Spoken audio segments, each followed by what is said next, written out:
మనకి ప్రస్తుతం నరేంద్ర మోడీ గారు చైనాలో ఎస్ఈఓ వార్షిక సదస్సు కోసం అని చెప్పేసి చైనా వెళ్ళారు కదా. మరి ఇటువైపు నరేంద్ర మోడీ గారితో పాటు ఇంకో పక్క చూసుకుంటే పాకిస్తాన్ ప్రధాని కూడా దీనికి అటెండ్ అయ్యాడు అనమాట.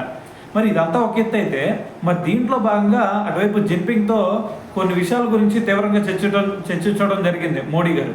సో దాంట్లో మెయిన్ ఇష్యూస్ ఏంది భయ్య అంటే, మనకి దాదాపు ఒక 40 సంవత్సరాల నుంచి ఉగ్రవాదం ఏదైతే ఉందో అది బాగా ఇండియాని ఇబ్బంది పెడతా ఉంది.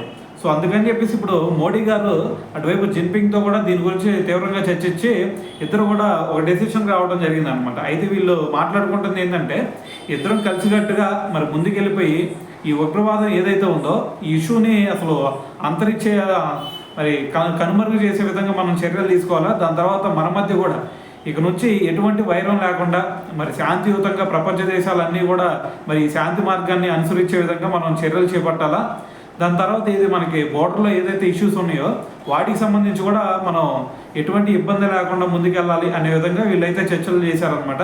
సో దాంతోపాటు మరి దీనికి జిన్పింగ్ కూడా సానుకూలంగానే మరి స్పందించాడు అనమాట. సో దీని గురించి మరి జిన్పింగ్ కూడా మాట్లాడి మరి దాదాపు మన మధ్య ఫ్రెండ్లీనెస్ చూసుకుంటే దాదాపు ఒక 70 సంవత్సరాల నుంచి మనందరం కూడా కొంచెం మంచిగా ఉంటా ఉన్నాం. సో మరి ఈ ఫ్రెండ్లీ నేచరే ఇప్పటి నుంచి కూడా ముందుకు కొనసాగుతూ ఉండాలా. సో శాంతి భద్రతలని అన్నిటి కూడా మన దేశాల మధ్య కాపాడుకుంటూ మరి ముందుకు వెళ్దామని చెప్పేసి జిన్పింగ్ కూడా ఇంకో పక్క నుంచి మాట్లాడాడు అనమాట.